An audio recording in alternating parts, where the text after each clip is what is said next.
Hey guys, सो कैसे हैं आप सब। आई होप आप सब अच्छे होंगे। मैं भी बहुत अच्छी हूँ। मॉर्निंग की स्टार्टिंग मेरी फ़िलहाल में हो चुकी है और टाइम से सोने के बाद भी रात को अभी भी आंखों में नींद थोड़ी सी रह गई है। तो गाइस अभी फ़िलहाल में मुझे लगना था काम पे, क्योंकि मेरा सारा सफाई का काम रह रहा था। इस वजह से मैं जल्दी जल्दी डेली रूटीन की तरह लग गई थी काम पे। सारी डस्टिंग वगैरह करनी थी, झाड़ू पोछा करना था, उसके बाद भागना था मुझे कोर्ट के लिए। मैं सारा काम खत्म करने के बाद कोर्ट जाती हूँ। सबको ये लगता है कि मैं शायद उठते सीधा कोर्ट भाग जाती हूँ रेडी होके, तो ऐसा नहीं है। मेरे को घर में भी सारा काम करना पड़ता है नॉर्मल डेज़ की तरह। सारी डस्टिंग वगैरह आज भी मैंने वही करी। सारा रूटीन मेरा सेम रहा। सारी सफाई करी। सफाई करने के बाद मैं रेडी होना था मेरे को कोर्ट के लिए। आज थोड़ा सा जल्दी निकलना था कोर्ट के लिए, क्योंकि आज की जो हेयरिंग थी वो मेरी स्टार्ट हो जाती है 10 बजे, लेकिन मेरे को पहले ही पेपर वर्क की वजह से जल्दी जाना था। और मेरा शाम का रूटीन भी कुछ अलग था, तो सोचा कि सारा काम सुबह ही फटाफट से कर लूँ ताकि आते ही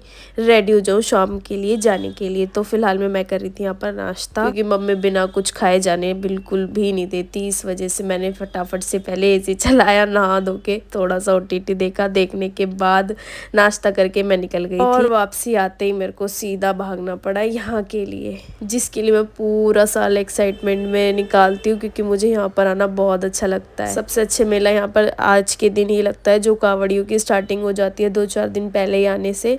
तो यहाँ पर सारा टेंट वगैरह सब लग जाता है। बाबा को इतना प्यारा सजा रखा था, पर हम थोड़ा सा आने में लेट हो चुके थे, क्योंकि यहाँ पर अब शाम की आरती हो रही थी और शाम की आरती के बाद बाबा के दर्शन होने थोड़े से मुश्किल हो जाते हैं, क्योंकि यहाँ पर दरबार जो है वो बंद हो जाता है जल्दी, और फिर वो खुलता है रात को 12 बजे के लिए कावड़ियों के लिए। और हम पहुंचे थे यहाँ पर 9 बजे, जो कि आरती चल रही थी 9 बजे की। यहाँ 9 बजे के बाद आरती के बाद खाना पीना सारा कावड़ियों का स्टार्ट हो जाता है, तो इस वजह से मंदिर भी बंद हो जाता है और सेवादार पूरी तरीके से थक चुके होते हैं। तो इस वजह से वो मंदिर 9 बजे ही आरती के बाद बंद कर देते हैं और सीधा 12 या 1 बजे रात को खोलते हैं। उसके बाद भी थोड़ी देर मंदिर खुला रहता है, 1-2 घंटे के लिए, फिर बंद हो जाता है। फिर सुबह 4 बजे दोबारा से दरबार खोल दिए जाते हैं। पर मैं, पापा जी, लवली ने तो आरती के खूब मजे लिए। यहाँ पर 1-आध घंटा हम बैठे, आराम से आरती ली, सारा आराम से रिलैक्स करके बैठे। थोड़ा सा हमने भंडारा भी खाया। यहाँ की शाम की आरती की जो वाइब्स होती हैं वो बिल्कुल अलग होती हैं, क्योंकि यहाँ पर कावड़ियों के साथ और भी लोग आए हुए होते हैं, जो अपने इंस्ट्रूमेंट वगैरह लेकर आए हुए होते हैं गाने बजाने के लिए।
आरती के बाद हम सीधा नीचे आ गए थे फूल बेलपत्री वगैरह खरीदने के लिए, क्योंकि अगले दिन था सोमवार, तो हम सबका भी व्रत था। इस वजह से हम यहाँ से पूरे जितना भी सामान था सारा फ्रेश खरीद के ले जा रहे थे। और सबसे बड़ी बात, यहाँ पर पैसे भी कम थे। पर अंकल तो हमसे ही तेजी दिखाते थे। जो नॉर्मल टोकरी थी वो दे रहे थे हमें 50 रुपए की, और जो विद कमल था वो हमें दे रहे थे 150 रुपए की। तो फिर मैंने भी तेजी दिखाई, पहले 50 रुपए की नॉर्मल सी टोकरी ले ली, जिसमें बेल पत्री वगैरह सब थे, और एक फ्रेश सा फूल बाबा के लिए लिया कमल का 50 रुपए का। तो टोटल बजट मेरा बन गया 100 रुपए का। यहाँ पर जब तक आप बार्गेनिंग नहीं करोगे, आपको ये सारा सामान एक्सपेंसिव देंगे, तो ऐसा कुछ भी नहीं है कि आप बार्गेनिंग नहीं कर सकते। आप थोड़ी सी बार्गेनिंग करोगे और ये आपको कमल का फूल सस्ता देंगे। जो नॉर्मल हम मार्केट से खरीदते हैं इन दिनों में, कावड़ियों के दिनों में, तो बहुत एक्सपेंसिव कमल का फूल मिलता है। तो इससे बेटर है कि हम यहीं से ही सस्ता सा एक कमल का फूल लेकर जाएं। और ये हमारा तो हर साल का ही है, हम कुछ भी खरीदते हैं, जो भी खरीदते हैं हम यहीं से खरीदते हैं, क्योंकि यहाँ से हमें सामान फ्रेश भी मिलता है और कम रेट में भी मिलता है। तो हम यहाँ पर फिलहाल में सारी कावड़ियों की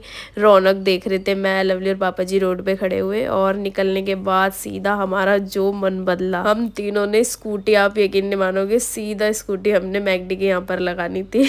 मेरा और लवली का अचानक से ही प्लान बना स्कूटी पे बैठते ही कि क्यों ना मैकडी खाते हुए चले, क्योंकि हमारा कल फास्ट था, इस वजह से मेरा मन कर रहा था। जबकि मेरे पेट में दर्द होके चुका था और मैं दवाई लेके आई थी, लेकिन फिर भी मेरा मन नहीं माना। और यहाँ पे मैंने और लवली ने एक एक मैक पफ खाया और उसके बाद एक एक कोल्ड कॉफी। अपना फिनिश करने के बाद हमने क्या करा, हमने करा लवली को फोन और पूछा कि तू भी मना कर दे, ऐसा हो नहीं सकता। तो मैंने फटाफट से 2-3 मैक पफ यहाँ से पैक कराए लवली और मम्मा के लिए, और सीधा हम निकल गए रोड पर कावड़ देख। रोड पर भी बहुत सारी फैसिलिटी कावड़ियों के लिए दे रखी थी, बहुत जगह पे कैंप लगा रखे थे, मेडिकल सुविधाएं थी। हम भी आराम आराम से स्कूटी चलाते चलाते कावड़ियों को देखते हुए आ रहे थे। बहुत जगहों पे तो इतना प्यारा डांस भी हो रहा। घर आने के बाद जब हमारा मन नहीं भरा तो मैंने और लवली ने मोमोज बनाने यहाँ पर चालू कर दिए थे, पनीर और सोयाबीन के। यकीन नहीं मानोगे आप, इतने टेस्टी मोमोज बने थे घर वाले, वाओ मजा ही आ गया, डिलीशियस वाले। तो आप सबको भी अगर खाने हैं तो प्लीज आप एक एक यहीं से उठा लेना। और हमारा तो मन भर चुका था एक मैक पफ से और घर पे आते ही मोमोज से।